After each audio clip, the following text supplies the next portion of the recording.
You're listening to the Queer Yid podcast, where we share the stories of LGBTQ Jews from religious backgrounds. My name is Hannah Peterson, and today I've got the pleasure of speaking with Jude Rose. Jude lives in London with their 3 children.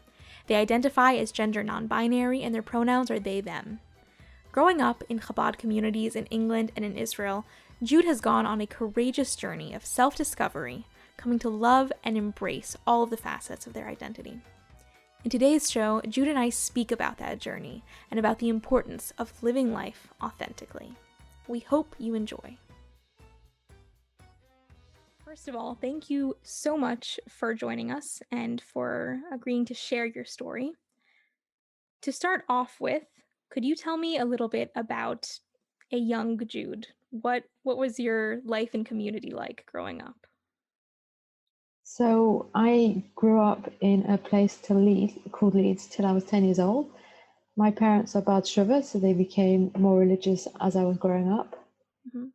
I remember from maybe about 5 years old where my parents had already started becoming more religious and I wasn't allowed to wear trousers or pants, as they're called in American lingo, anymore. And I had to I think it was my first kind of experience of being really closeted in a way and also very gendered. It's like, because when you're from and you grow up religious, you dress like female, and I had to wear skirts and cover myself, and it was like very female dress, and that was my first real experience, I think, of like having to be identified as a female. Even though younger, I'm an identical twin and we were often dressed the same in dresses and whatever, but for me, wearing trousers was really how I felt comfortable, and I wasn't allowed to from when I was about 5 years old. Mm-hmm. So when I was 10 years old, my parents moved to Manchester, which is another city in England, because there was no religious high school in Leeds, and I went to a school called Broughton Jewish, which is a religious modern Orthodox school. And then I went to a school called Jewish High, which is a very religious school, like Beis Yaakov kind of school. And then when I was 13, my parents made Aliyah, and we moved to Har Nof in Yerushalayim, and I went to Beis Chana in Beis Chana Yerushalayim, which is a Chabad school, for all my senior years of school. So during that time, your parents became religious when you were around 5 years old, or did that start before then, after? Like, how long did that process take, and what was your involvement in it? It was a slow process, so I don't know exactly what age. It must have started before I was 5. It probably started when I was 4, maybe 4, 5, 6, around those years. And I don't know that I had much of a process in it, apart from I was told that this is what we're doing now. So this is what you're going to wear now. And then I remember when I got a bit older that we had to stop eating cholabakum. And this really bothered me because we used to go to my grandparents. My grandparents literally lived across, we had a path through our garden into their garden. And my grandmother always used to have these amazing chocolates in her cupboard in her house. And when my parents stopped us eating cholabakum, we weren't allowed to eat these chocolates anymore. So I remember that maybe I was 8, 9, and we were not allowed to have cholabakum anymore. And then I remember my mom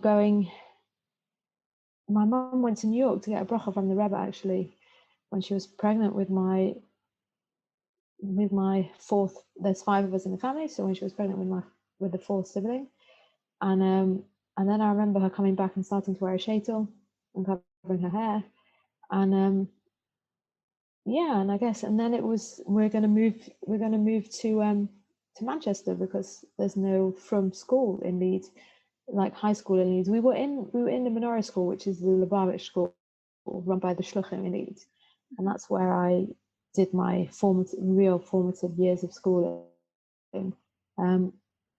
But I don't remember ever being asked to be part of the journey. It was just a journey that we're taking as a fact, like you're going along the journey. We're a family and we're going to go along with it, I guess. It seems like a lot of the memories that you brought up were memories of just that, of being brought along, sort of like being told, like, okay, now we're not in Kalbakum, now we're moving to another place in order for you to go to school.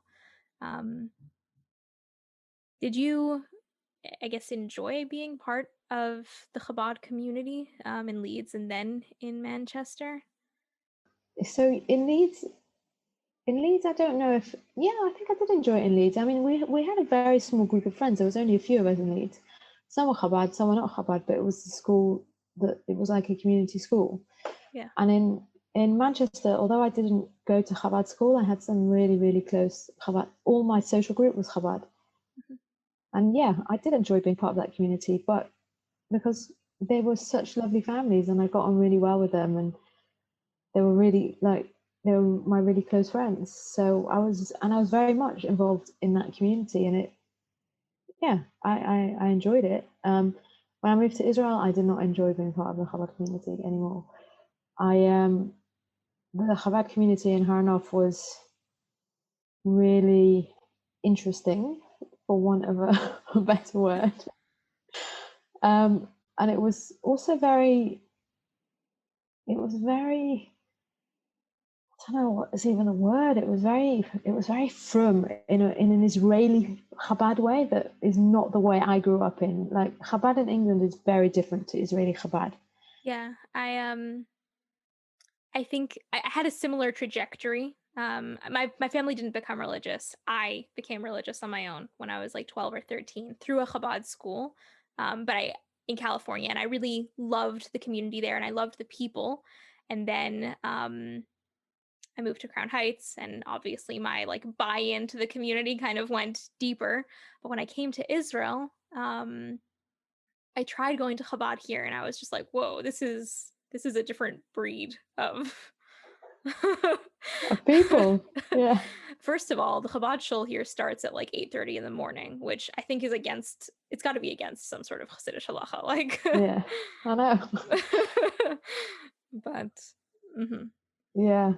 So it was just such a different breed of Chabad. It was such a different breed of people that I just it didn't ever feel comfortable. And then I went to Beis Hana, which was like so hardcore Chabad, and it was very Yerushalmi as well, which is another breed.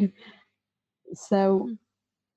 I just never really found my place in Israel at all in that community. I really, really struggled, and I felt really, really lost. I think like after my parents made Aliyah, I also when I lived in Manchester, I played foot. I was very. I don't like the word tomboyish, but for this, it's a good way to explain it. I was never girly and I was never feminine, and I always played with the boys, and I played football and cricket, and I played on my bike the whole time, and I played it with the boys in the street. And then when we moved to Israel to Hanoff, some of it was like, you're not really supposed to ride your bike in the street at the age of 13 because it's not SNIS, you know, and then it got to a point where I wasn't allowed to play with my brother and his friends anymore because I was older than them and they were bar mitzvah and it's not SNIS anymore. So I kind of lost all that kind of what made me feel good about myself. It was all Mhm. kind of taken away due to like religious constraints, I guess, because I wasn't SNIS to do any of those things in Harnoff and with my brother and his friends anymore because I was older than them. Did you find that it's clear that like culturally that was a really jarring experience for you? But I guess my question is like on a theological level, like were you buying into this system and being like, yeah, I guess, these are the rules and I'm not supposed to play with the boys anymore, or did you feel that there was some tension there as well? I think I just went along with whatever I was told to do, to be Uh-huh. honest.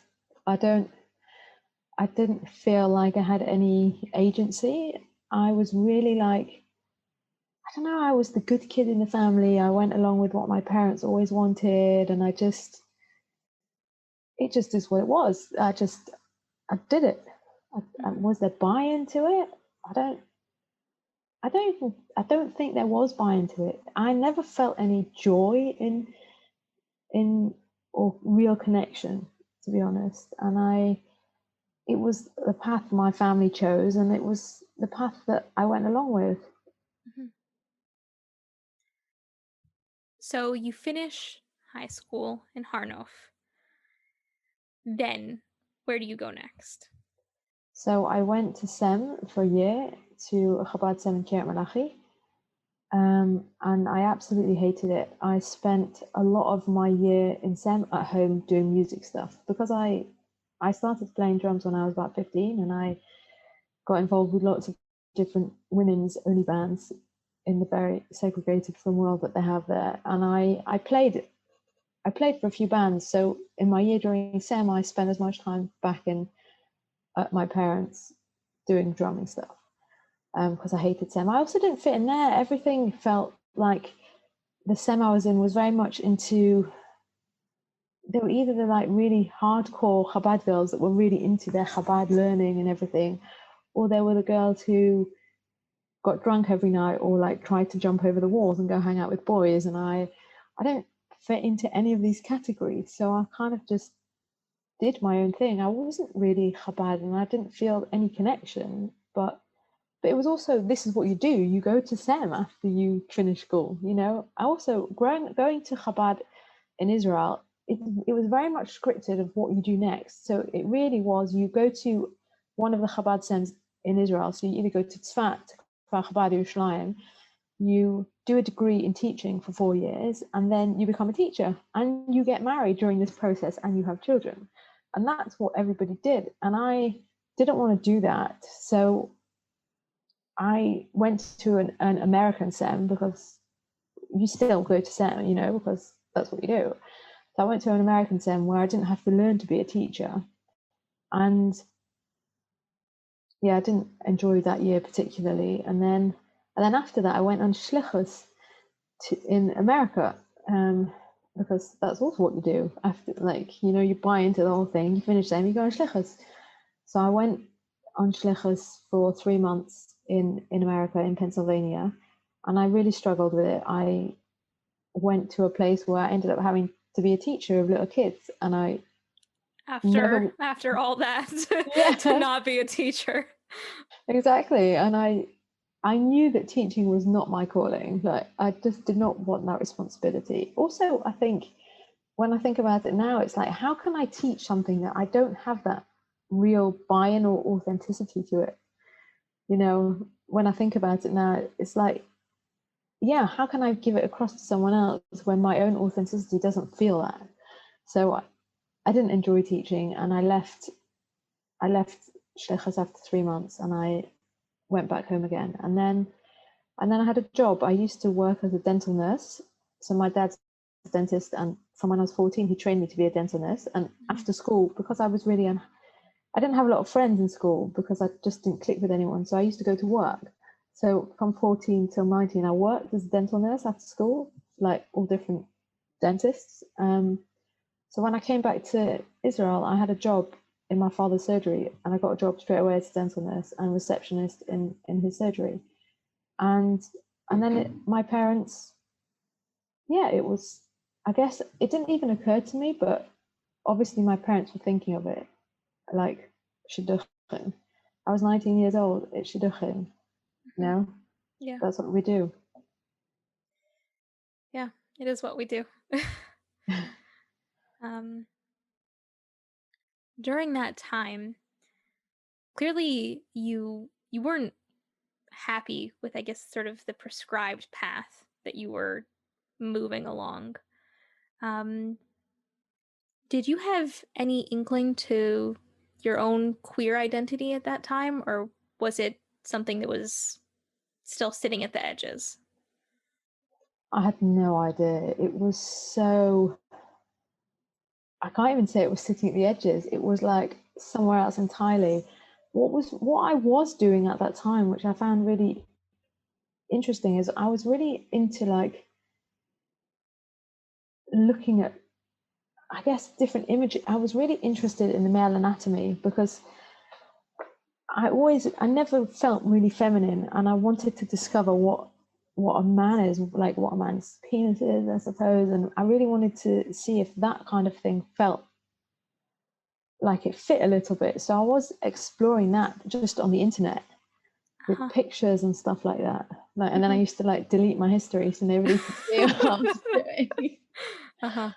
And I was doing that a little bit at like 18, 19, just as, and I think that's what really I was struggling with at that time more was really, where does my gender, like, how do I fit gender-wise more than sexuality? I didn't have any idea about sexuality at all. And to be honest, I didn't have that much like concepts about gender either. It was just something that I was really interested in exploring.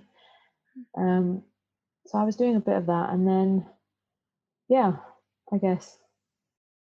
So you're living at home and you're sort of beginning to explore this gender question. Aside from sort of looking at male anatomy and trying to understand that, like, did you have any questions that you were trying to answer or trying to respond to within yourself, or was this just exploration? I think it was something doesn't feel right, so I'm going to explore. Did I consciously have questions? I did not consciously have questions. Mm-hmm. I think Okay. there was just no narrative at all growing up. You know, I grew up in such a heteronormative life, and I went to such a hardcore from school that wasn't even, there was just no narrative around it. There was no way to even, for me, there wasn't even any discussion. And to be honest, if there was discussion in my house about sex or gay, it was always like made fun of, like, oh my god, they're gay or whatever, and it was like a slur in a way. It wasn't nice. So This is another question that I've actually been enjoying asking people, because I think the answers are really fascinating, which is sort of like, when did queer identities or different gender identities even like begin to enter your consciousness? Because I think growing up in the 21st century, like, even the most sheltered religious people, eventually it does kind of enter at some point. So aside from, your parents sort of mentioning things in like a negative context, do you have any recollection of when those concepts first sort of appeared in your life? probably in my 20s, Wow. I think, like, Uh-huh. properly. I mean, like, there might have been like going, oh, that person is gay, but it wasn't even something that I could attach any kind of meaning to, because I didn't really understand it as a concept. So I think, yeah, in my 20s, maybe after I was married and had children already. Okay, so let's get there. So you start shidduchim. So I didn't even start shidduchim. What happened was, my twin sister at the time, was becoming less religious, and my parents wanted to marry her off because she was becoming less religious, as one does. Mhm. And I remember this so clearly, that I was in the bath and my mum was on the phone to somebody that we knew, and she was talking to them and saying to them, do you have a shidduch for my sister? And I remember them going, no, actually, we have a shidduch for Judith. That's how I used to go by Judith, and then I changed my name to Jude recently. And I remember getting out the bath and my mum going to me, so I've been speaking to this person, and they've got someone who they want you to, like, we've got someone for you to meet. And I was like, I don't want to go on a date. I don't want to go to shidduch. I don't want to meet anyone. No, absolutely not. Did you say that? I was like, yeah, no, I don't want to. Okay.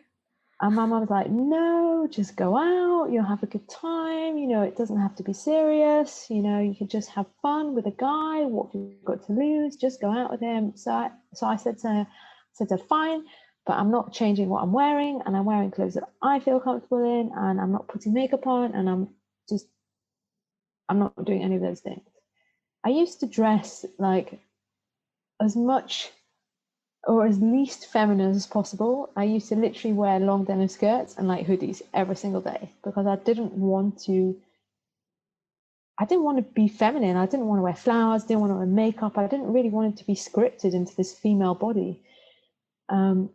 So I was like, I'm not wearing makeup, and I'm not wearing a fancy dress and heels, and I'm just not doing that kind of thing. I'll wear whatever I want. So eventually, after this, a lot of persuasion, I was like, okay, fine. So he came to Israel, and we went out for 4 days straight. And after every day, it was like, so you're going to go out with him again? You need to make a decision. You can't just go out once. You have to go out again, because how can you make a decision after one time? So there was like so much pressure to go out again and go out again and go out again. And because he was in in Israel, he flew from England, it was very concentrated with no time to process what was going on at all, apart from pressure. Oh, you're having a good time? Go out again.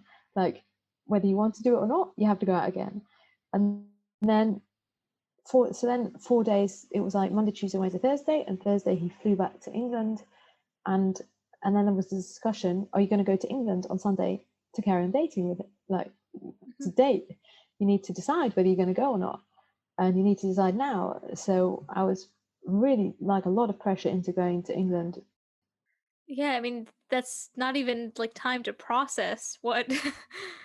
Yeah, no, there was no time to process anything. It was like boom, boom, boom, boom, boom. You have to decide what you want to do. I also had a job that I had a commitment to. So I had to be in Israel. Like the week later, I had to be in Israel for my job. And I think about it now and I think, so what? I had to be in Israel for my job a week later. It could have. So we didn't go out for a whole week after a week or 2 weeks, and we went out a bit, and then we had a bit of a break, and we had a bit of time to process what was going on, and then we dated after that. Would that have been a big deal? No, it wouldn't have been a big deal. But then it was like, you have to decide now. So I ended up flying to England on Sunday, and we went out on Sunday, and then we went out on Monday, and then Tuesday he took me to Paris and he proposed. Were And you aware? Like, did the shotgun let you know, or was this? no, I had absolutely no idea. We were like on a river, on a boat, and he just like proposed.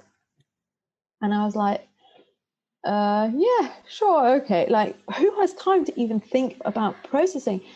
And then after that, he's like, okay, we're going now to 7th. We're going to get back to England and we're taking a plane straight away and we're going to New York. And I was like, okay. So it's like this whole whirlwind. Like, he'd taken me to Paris. And then he proposed in the middle of the river and there's all these people watching. And it's like, oh my God, like, I don't really want to get married. Do I really want to get married? Do I even have, you have like 10 seconds to think, do I want this? Do I not want this? Do I even know what I want? Do I know what I want? Everything's been such a crazy whirlwind that I don't even know what I wanted. And I just ended up being like, yeah, okay. And then I was engaged. Yeah, it was mad. Wow, that is really mad. You just reminded me, before my partner and I got engaged, there was like a lot of discussion about, how a proposal between two women should work and like what that was going to look like. And I just told her, I was like, if you propose to me in public anywhere, I'm saying no. I might really want to marry you. Like, that's fine. But like, if you do it in public, you're going to be the one embarrassed, not me. Yeah, yeah. I mean, it just is. It's just another added pressure, of something that's already pressured, really. Yeah. So yeah, and then we got married 3 months later. And did you But see each other at all during that time? yeah, we saw each other twice for like a few. Maybe I was in England for a week, and then he came to Israel for a couple of days. Hmm.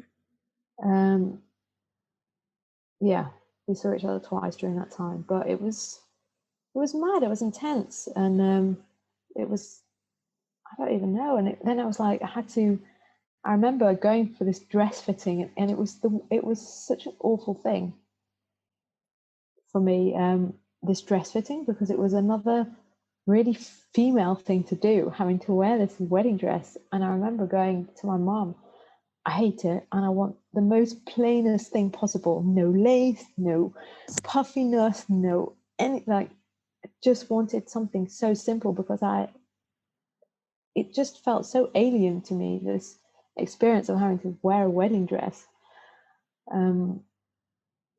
So yeah, and then I got married in England, because he wanted to get married in England so all his friends could come and his community. So I didn't even get married in Israel. We got married in England. And then I ended up living in England with him, because he was a community rabbi, and so I moved to London to be where he lived. Okay.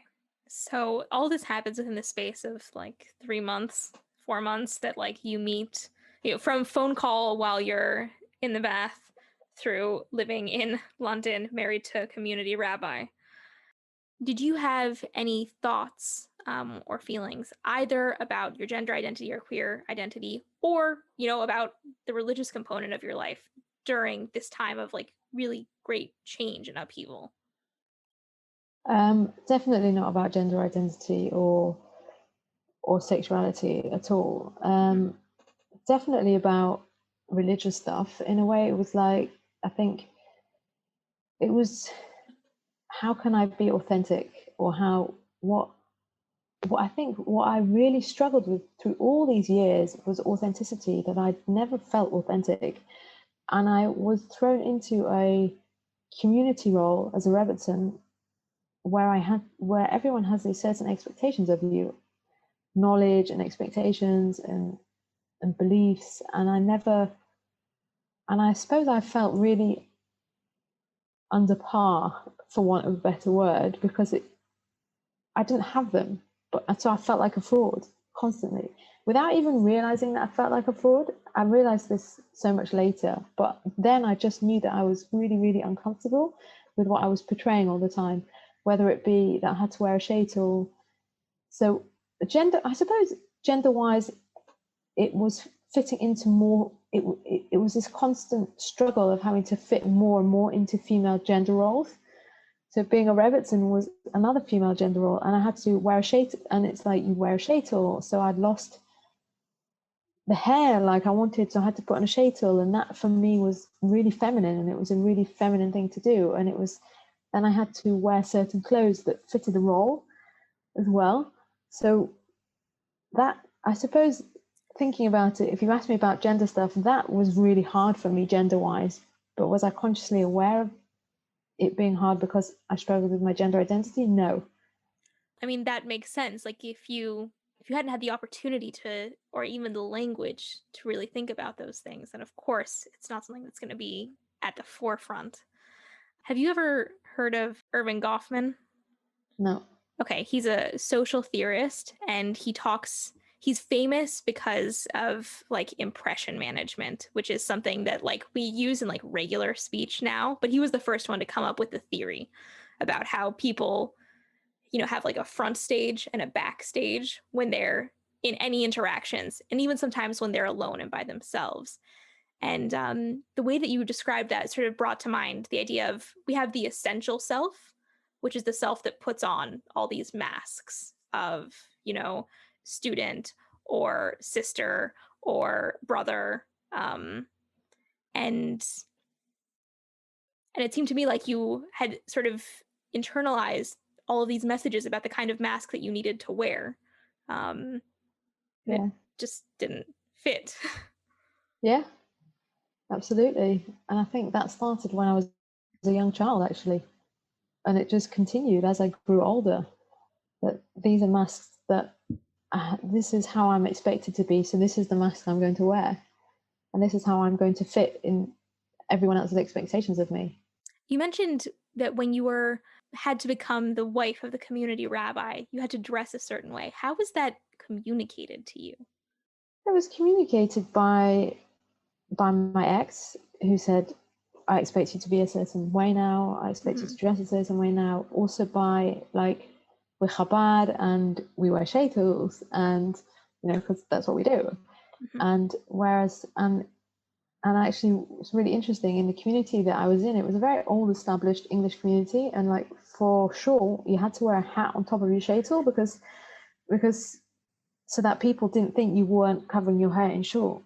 And I remember the first Rosh Hashanah there, my mom took me before Rosh Hashanah to buy these fancy, these really, really fancy hats. Mm-hmm. And I remember putting this hat on, this really, really fancy hat, and thinking, what the hell is this?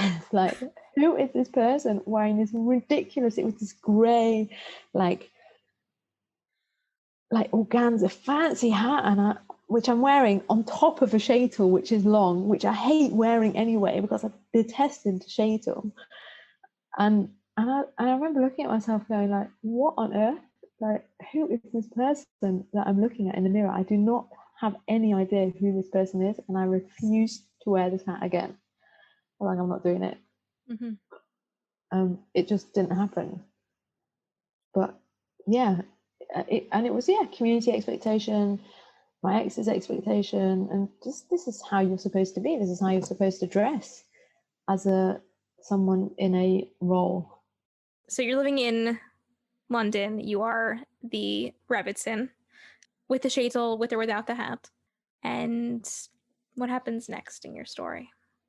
I suppose what happens is I become pregnant with my first daughter, and I had relatively regular pregnancy, apart from the fact that when people say morning sickness, it was morning, day, night, anytime, all day, constantly, nausea.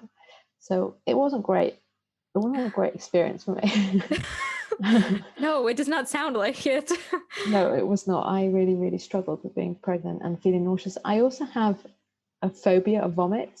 Right. So the nausea was like, it was anxiety provoking for me all the time because of my phobia. So that didn't really kind of help my mental health, I suppose. But and I'd already like got in touch with people. Like I got in touch with friends, and I was like, I'm really unhappy. This was like in the beginning of my marriage already. I was like, I'm really unhappy and I don't want to be here. And they were like, well, you know, this is normal, it's new, you just got married, you have to stick it out. So, and then I got pregnant. So I was like, shit, I'm pregnant now and I can't do anything about it. So I'm in it. Because nobody ever said to me, you can take birth control. Like it wasn't an option at that time. Take birth control, give yourself a bit of time, don't get pregnant. So I had a baby. So 11 months after I got married, I had my first daughter. I was 20 years old and I had a baby. Wow. So yeah, and then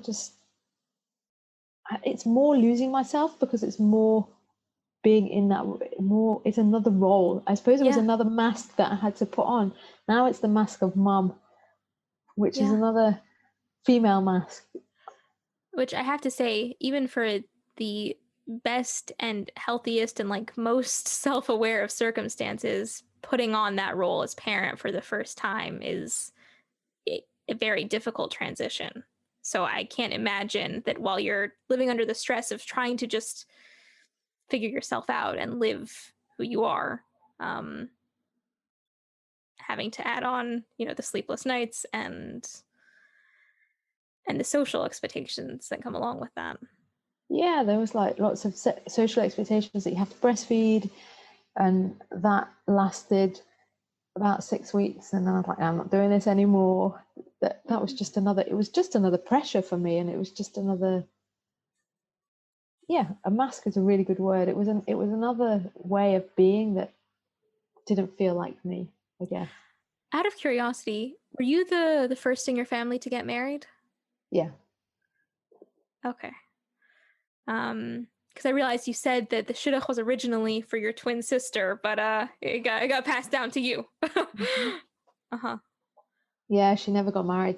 She became not religious and got married in her 30s, whatever. She made her own path. But yeah, I was the first person to get married.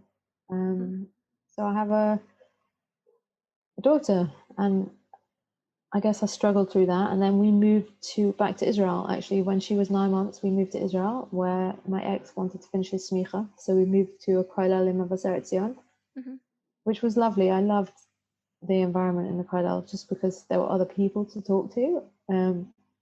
And there were some lovely, lovely families there.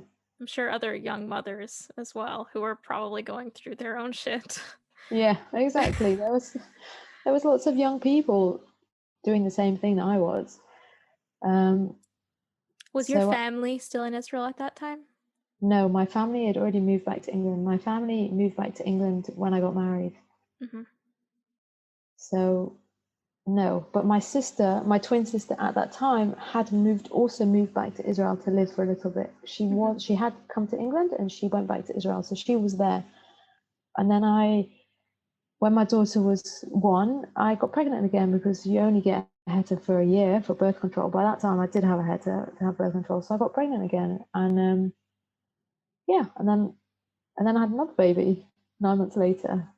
So it was another it was just more of the mask on top of anxiety of being a parent, on top of a sick phobia of a child who used to throw up randomly all the time. My oldest, she had this trigger which took me a while to realize that if she drank anything sweet, she would throw up because her stomach couldn't take. So she'd drink like Choco in Gan in Israel. They give you Choco all the time. She used to throw up all the time from Choco because her body couldn't tolerate it. So she wasn't like she was poorly, it just rejected whatever was going in it. But as someone who has a phobia of vomit, it's really quite anxiety provoking when you never know when your child is going to throw up. Yeah, I can imagine. And then my second one was born, and she was in and out of hospital because she was always sick with just random stuff, but she was always sick. And then when she was 6 months, we moved back to England, where my ex took up a job as a community rabbi in a place called Birmingham, which is a small community in England. And he was a community rabbi there, and I became the Rebbetzin.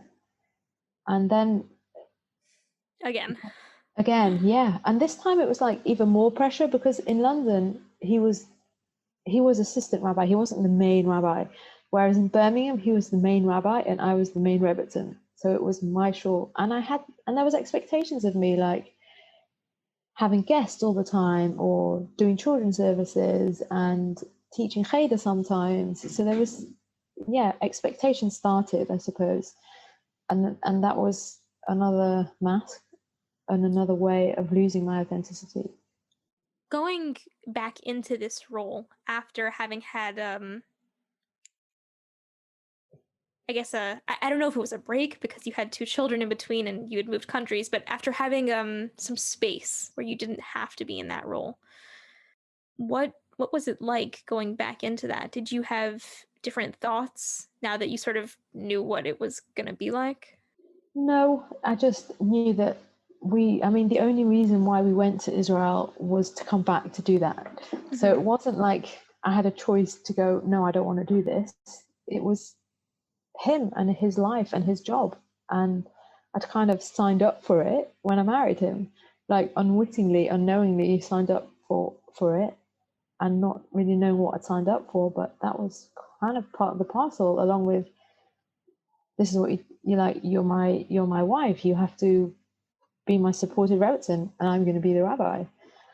And we continue to have kids because that's what we do as from Chabad couple and rabbi. You have children and you do the mitzvah. And also I didn't have a boy, so as always I want to have a boy. So I just kind of carried on, and then I was more and more lost, for want of a better word. Like I had no idea so my second daughter was born when I was 22. I had two kids, I was a Rebbetzin, I was lost beyond lost, having this pressures of constantly being a Rebbetzin in a community where I had to talk and be out there. And I'm a lot less shy now than I was then, but I was very shy, so I found it really hard to just engage with people. It didn't come natural small talk it just wasn't there for me. So it was really hard for me to have to be in a communal role. And then about three and a bit years later, I got pregnant with my third daughter. It took me a while to get pregnant. I had lots of bleeding issues and stuff, and I didn't get pregnant for a long time. And then I got pregnant with my third daughter, and during that pregnancy, I suffered from really bad depression in pregnancy.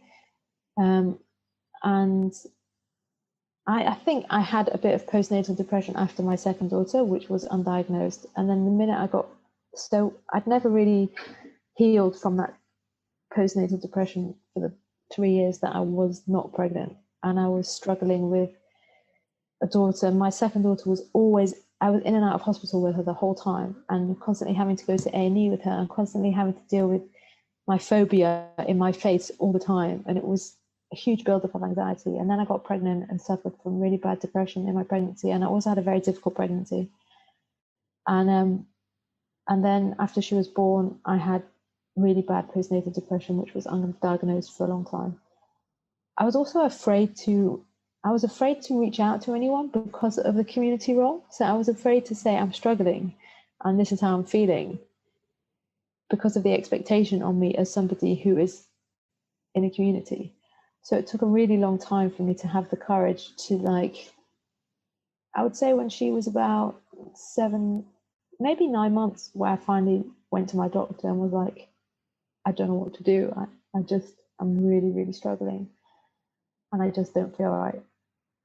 And then I went to see a counsellor in my doctor's surgery, and they were like, no, I just think you're bored. She literally said to me, I just think you're bored. I don't think there's anything wrong with you, but I'll help you with your phobia. This is your family doctor? Yeah, so it wasn't the family doctor that said it, but in England, in the family doctor's surgery, they refer you to counselling. They can refer you to counselling on the NHS. So whoever they referred me to said this to me, I don't think there's anything wrong with you. I just think you're bored, and I'll help you with your phobia. So I'll teach you some EFT, which is kind of tapping, which will help your anxiety. So she did that for a little bit, and then she left. And then I saw another counsellor who said to me, I think there's way more going on than just this phobia. Like, there's way more stuff. And she referred me to go to marriage counselling with my ex. And then when we saw, so this time we saw like proper therapists. So we saw, it was 2 therapists, and I said to them, and she said, one of them said to me, you definitely have postnatal depression. There's no way you don't have postnatal depression. And even that was like, it was like somebody had finally heard me. That was nice. And I also said to them during the therapy, can you please tell him to stop pressuring me to have another kid? By this time, my daughter was probably about 2. And I'd had this constant pressure, when are we going to have another child? And by this point, I'd put my foot down and I was like, I'm not having another child. At least I'd taken a little bit of agency, and I was like, no more children. I can't deal with any more children. And really, yeah, I was just lost, I guess. And then we moved to London when my daughter was 2.5, to another role as rabbi in Rebbetzin. From that first moment where you see the second counselor and they say, I think that there's more going on here, do you remember what your response was to that? Was it relief or fear or? I think it was probably a bit of both. To be honest, it was in a way some sort of acknowledgement. I didn't know what was going on for me, but it was some sort of acknowledgement that there's something else, and there's not something like that I'm missing here, I guess. Or that tapping can take care of. Or that tapping can take care of, yeah, because it did not take care of it. Yeah, so then we moved to London, and then he took up another role in a big community. It was a really big community in London, and I just said to him, like, I want to go to life coaching because I need to find something for myself. I need to discover who I am. By this point, I was 29, and I had these, like, I suppose my whole life of not knowing who I was, and I was more and more lost. And I saw this advert for a life coach on a Facebook group, I think, and I was like, I want to go to life coaching. So I started life coaching, and in life coaching, I remember my life coach, like, through a bit of hypnotherapy and whatever, and one day she brought a big mirror into the coaching, and she said, I want you to look at yourself and really look at yourself in the mirror, and what do you see? And I was like, oh, maybe I think I'm gay, like, whatever, through the journey. And that came out through the life coaching. Wait, so can you say a bit more about that? Like, you're standing with a mirror in front of you, and I guess what are the thoughts that lead you to make that statement? I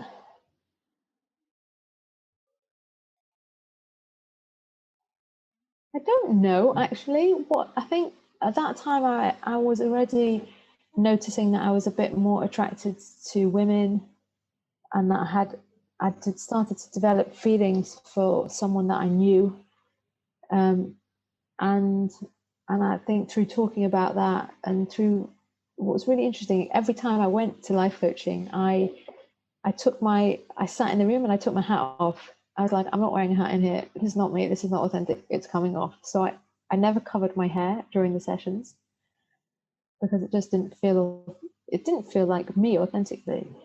And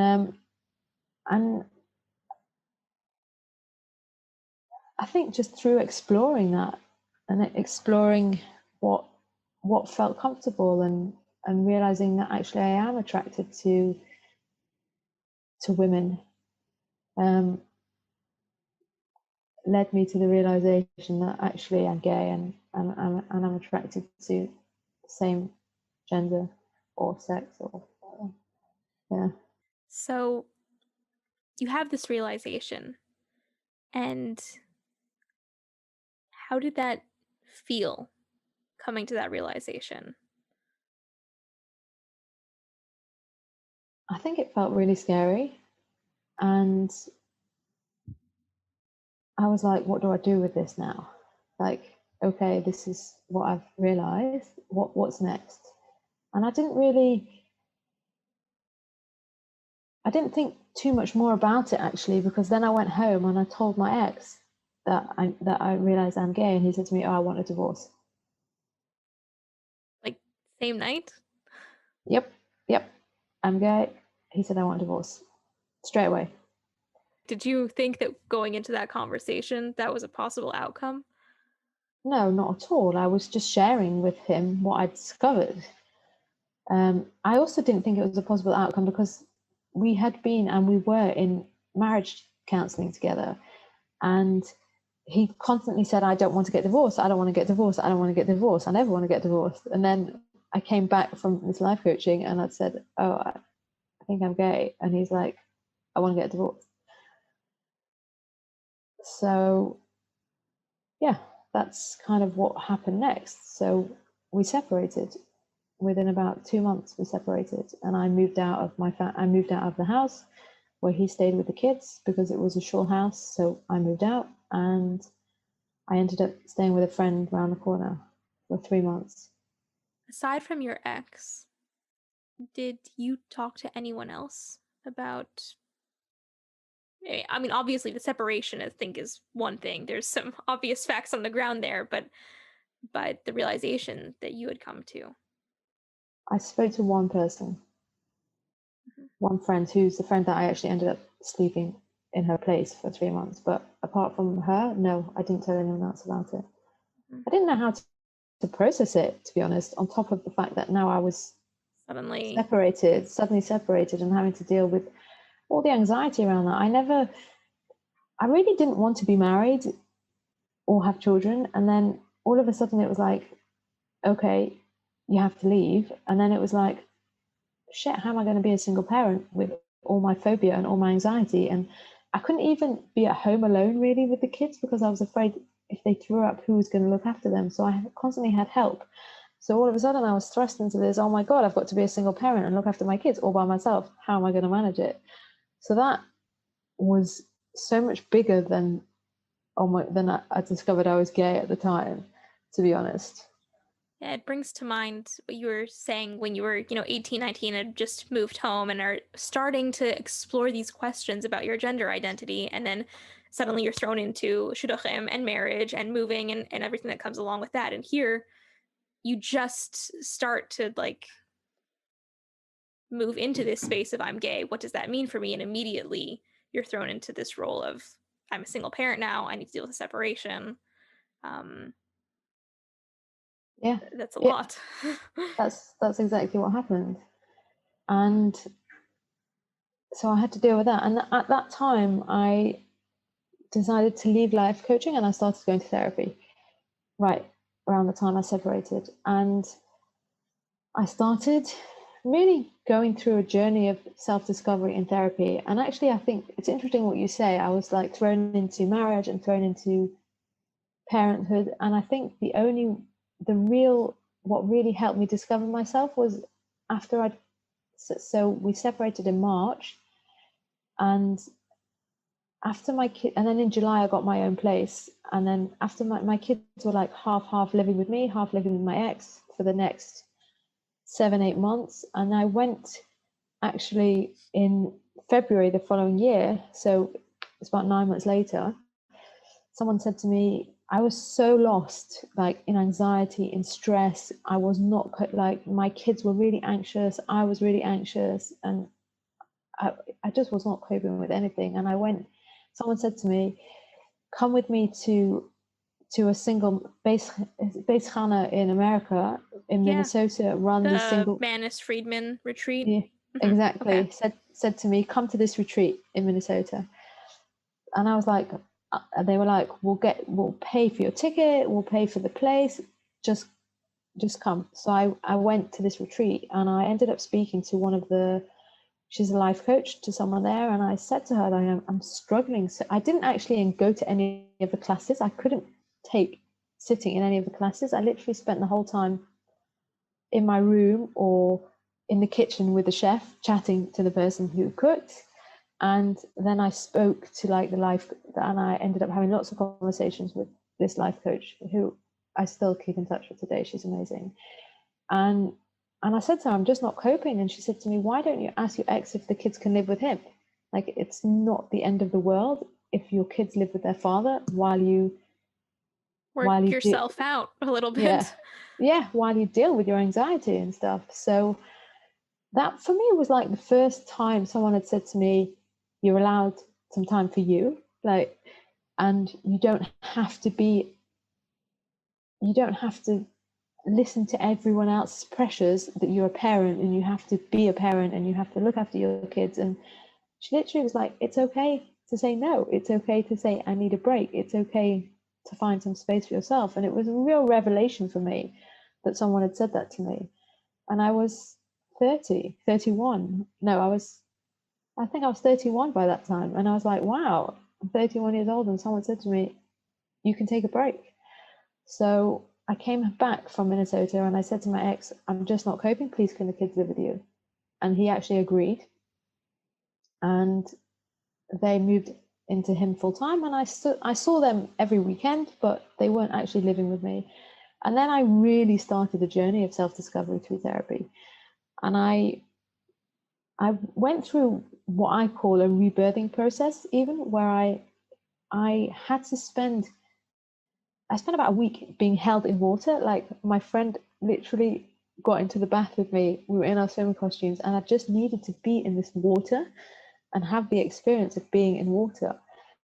And through that, I started wearing trousers more, and that, like, out and about.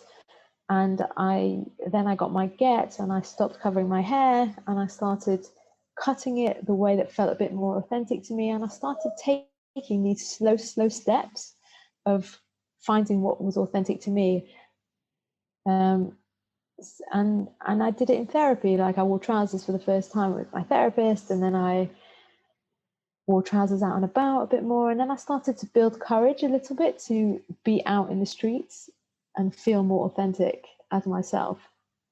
And I think through that journey of wearing trousers out and about and being able to dress the way I wanted, being able to dress the way I wanted was the first time that my inner and outer kind of matched each other.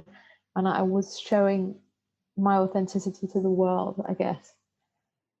And that was hugely powerful for me to be able to do that.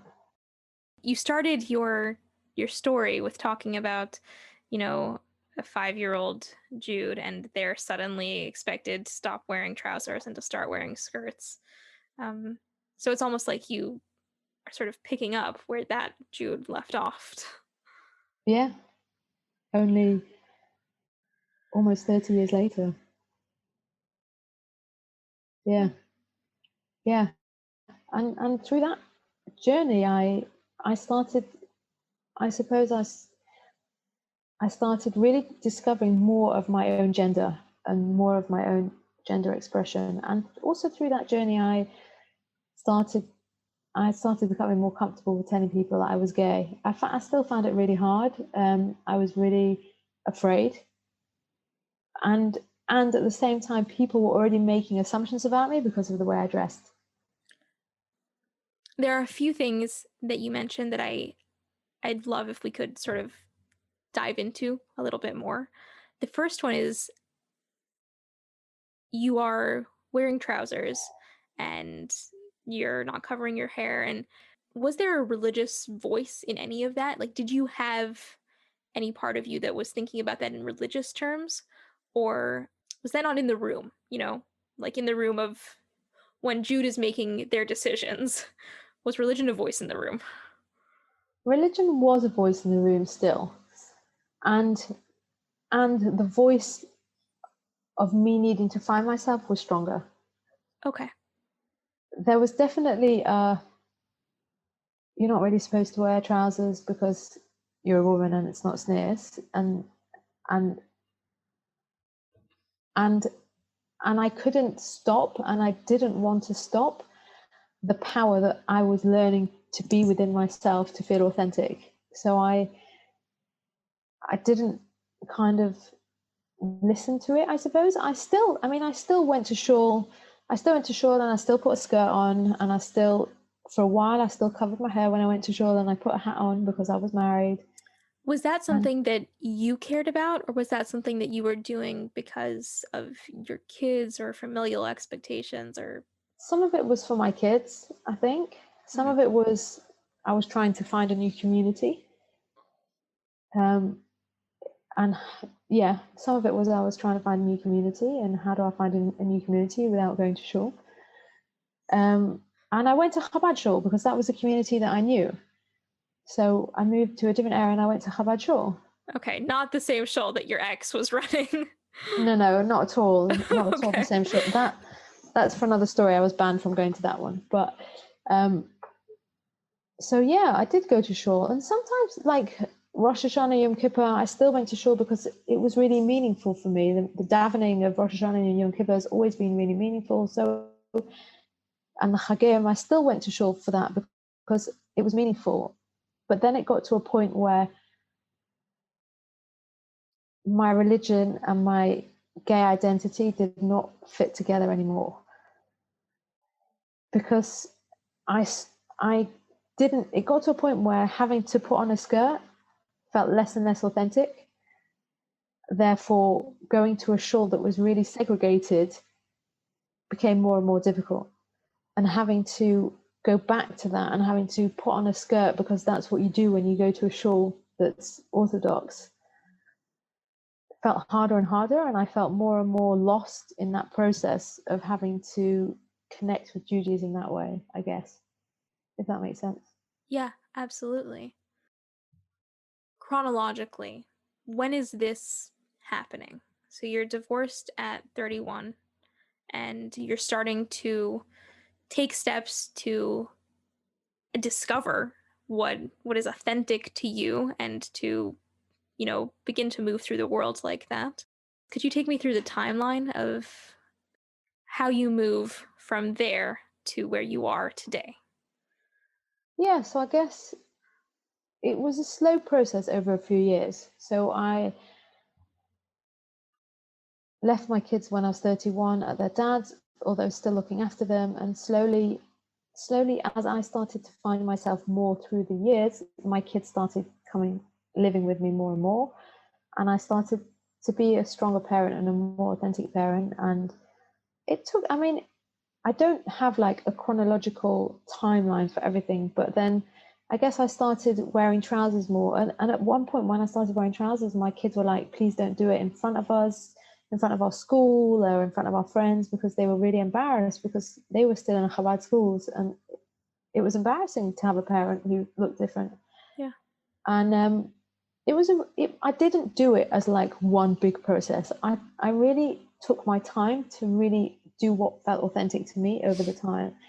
And I guess by the time I got to 34, maybe 34 and a half, I came out to my kids and I told them I was gay, and they were like, yeah, we know already.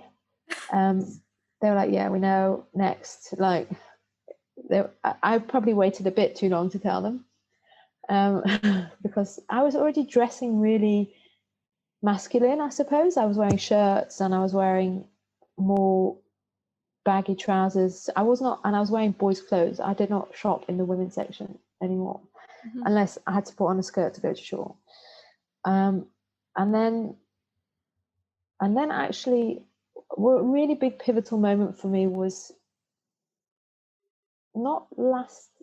maybe 3 years ago in Yom Kippur. And I went to shul, Chabad shul, because that's where I went when my kids were with me. I went to Chabad shul and I sat in shul, Kol Nidre, and I sat there with my skirt on. I didn't have my hair covered. I sat there with my skirt on, and I literally couldn't stop crying through the whole davening. And I sat there thinking, why have I been made a certain way if this is against halacha and against the Torah? And why do I have to conform and lose myself and lose my identity to fit within the realms of prescribed halacha that has been told to me?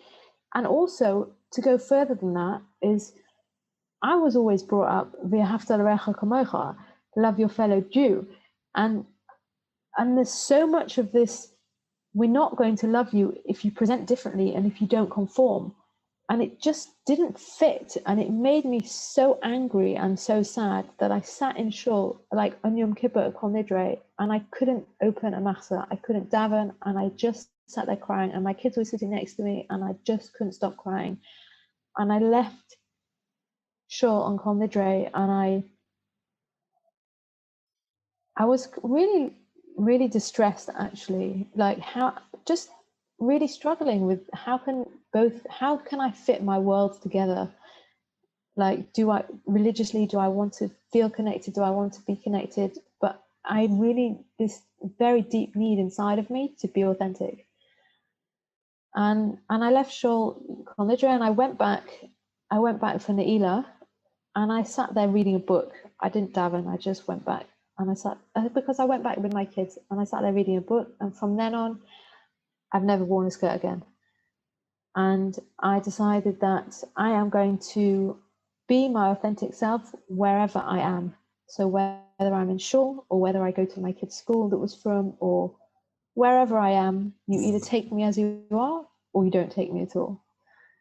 And I took power, I suppose. And I was like, this is me, this is my authentic self. And you can either respect that, rabbis, whoever, respect me, or I'm just going to remove myself and not come back again.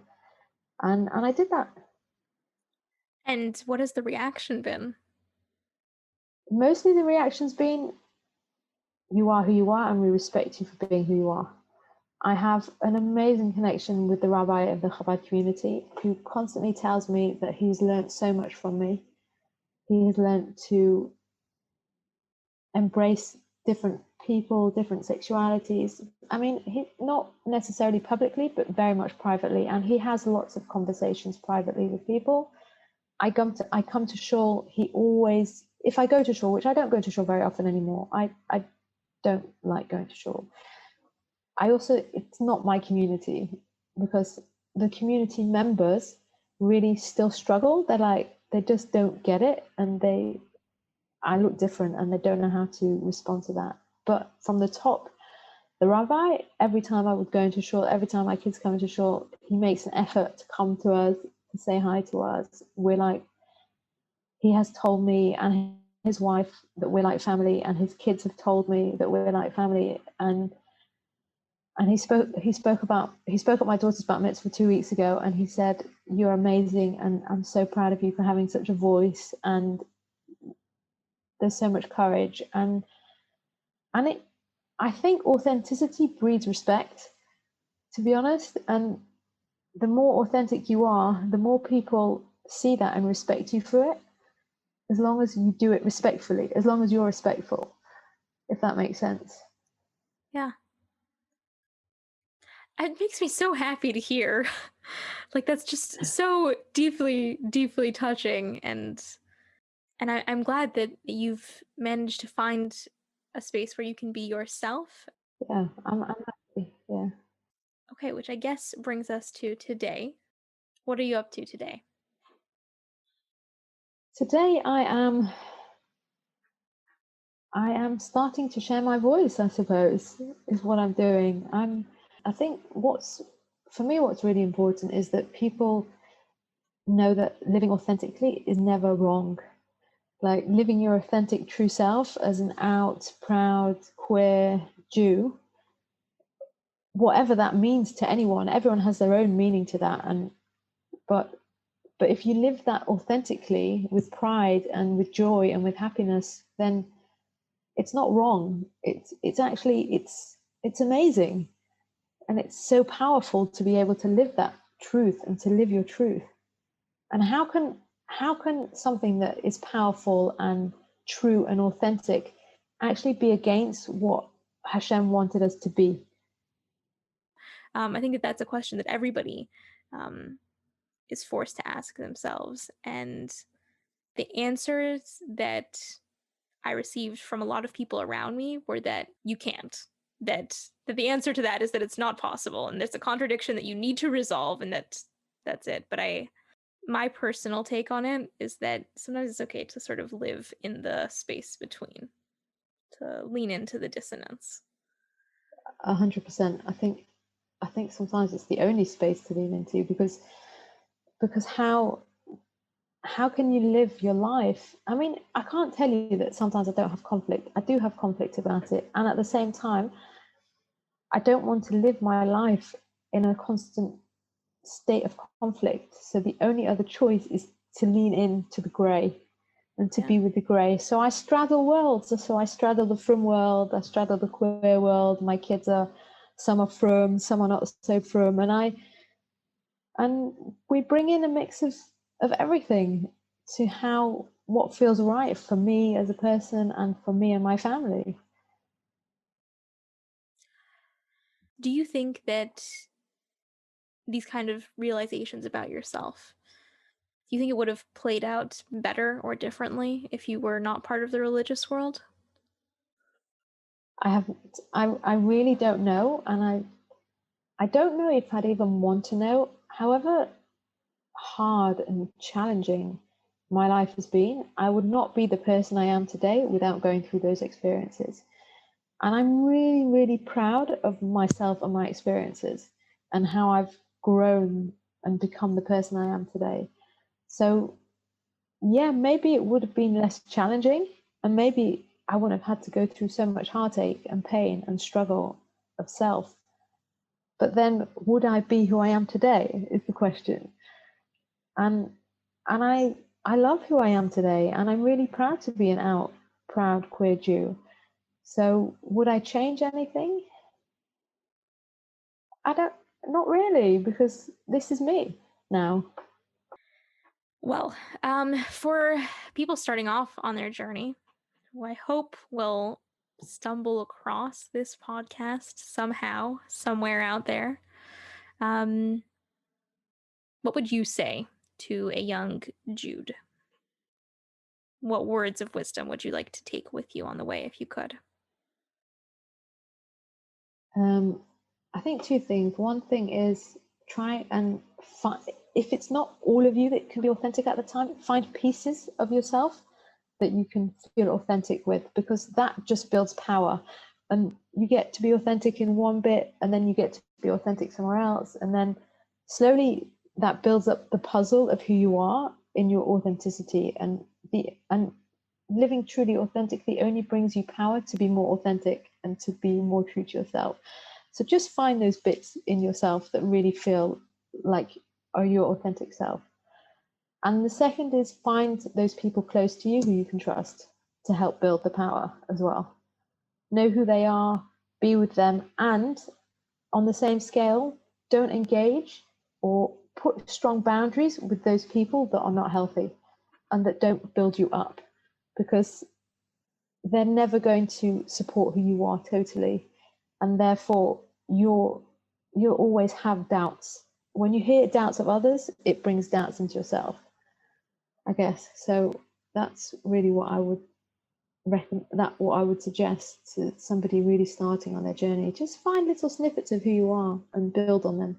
Well, thank you so much, Jude. It was really fascinating to hear your story, and certainly a lot for me to take out of it. So I hope that others will get the same. You're really very welcome. That concludes today's episode. We want to thank Jude again for being so generous with their time and for sharing their story with us. Jude's story has also been featured on Queer Community Mag, link in the description, and they can be found on Instagram at Jude, J-A-C, Rose. If you have a story that you'd like to share, or if there are topics that you would like covered, please reach out to us by visiting queeryid.com.